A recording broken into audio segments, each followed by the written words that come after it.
Hello and welcome to a new episode on Sadhana World Foundation.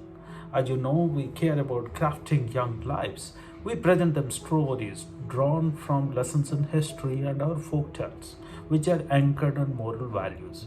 We think that these stories contain tremendous amount of moral teachings which our young children and adults can inculcate in their lives and become stronger and better human beings.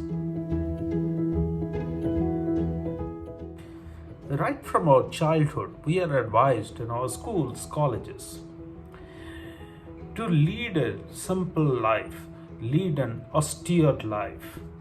What does this really mean? How many rich, strong, powerful, intelligent people, wise people we have seen in our lives?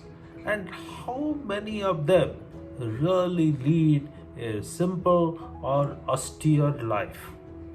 That's the question. If we dip into mythology, we find some answers. Let's look at Ramayan. Think of Lord Ram. He was a prince. He was supposed to be the king of Ayodhya. Just before he was going to be coronated, he is sent to the jungle. And jungle for 14 long years. He was to lose his royal status for 14 long years. He had to lead a completely different life. All of us know that the royal life is that of luxury, that of comfort, that of power. However, for 14 long years, he was being sent to the jungle to lead the life of a sage without power and without all the luxuries that one can think of, to lead a completely different life. How does he respond to this? Think of his wife Sita, who's again a princess who had just married into a big royal family, a reputed royal family. She would have had her own dreams. But at that point in time, when she was going to become the queen of Ayodhya, she is accompanying her husband, Lord Ram, into the jungle without knowing how that life is going to look like. And many such situations.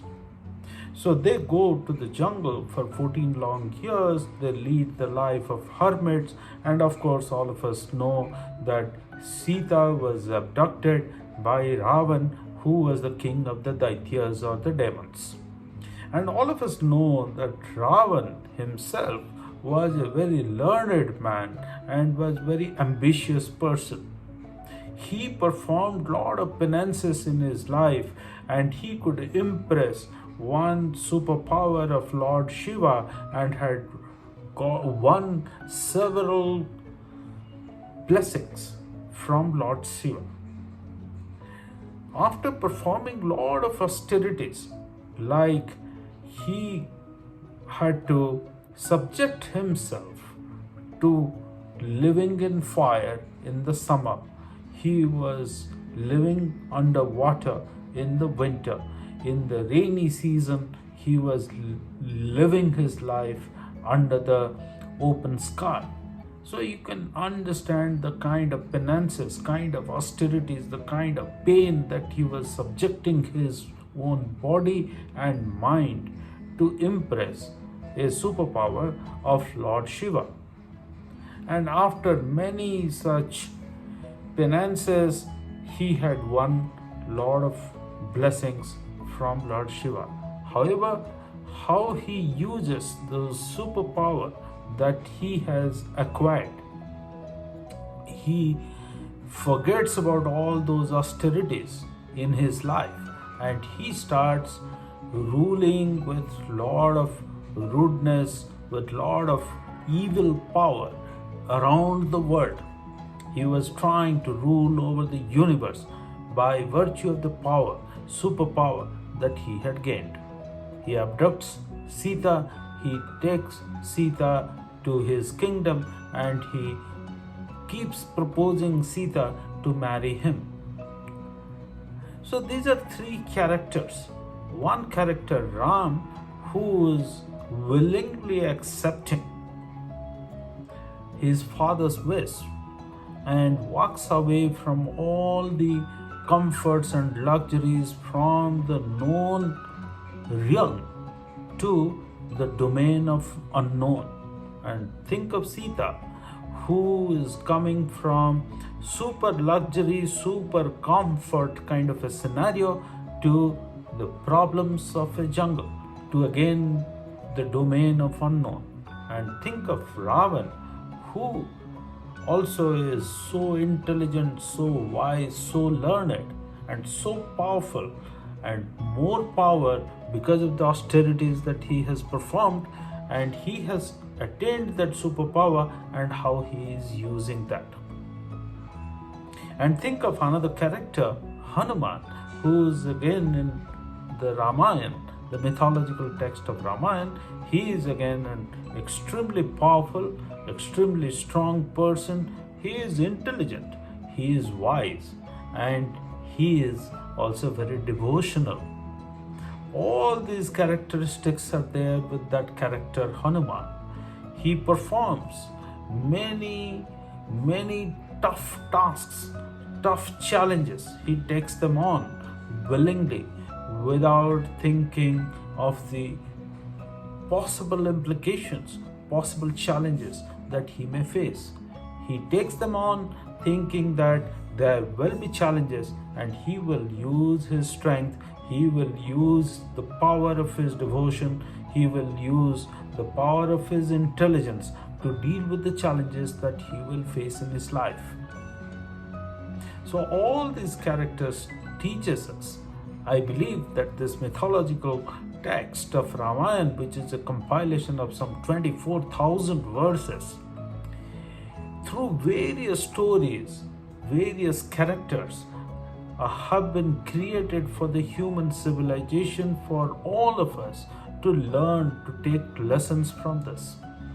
The moral story here is that you may have wealth like Ram had, Ravan had, Sita had. You may have tremendous amount of intelligence, knowledge, power like Ram had, like Ravan had, like Hanuman had. But the way Ravan behaves and the way Hanuman behaves, the way Ram behaves are very different. If you dip into Srimad Bhagavad Gita, which is a compilation of 700 verses from the Mahabharata, Lord Shri Krishna advises the human civilization about 26 noble qualities. One of them is tapam. Tapam means tapasya. Tapasya in this text, or in this verse, chapter number 16, right in the verse number 1, refers in my mind to austerity. Austerity doesn't mean it is poverty. It does not mean that you subject your body, mind, and your actions to poverty and to scarcity. It is not that you stop taking food and that is austerity. It is not. It is not that you are a rich man and you are giving away all the wealth because austerity is a noble quality. It is not. What it means is that in spite of having all the strength, all the power, all the wealth, all the devotion, the power of devotion, and you are behaving very responsibly, no extravagance. You do not show them off.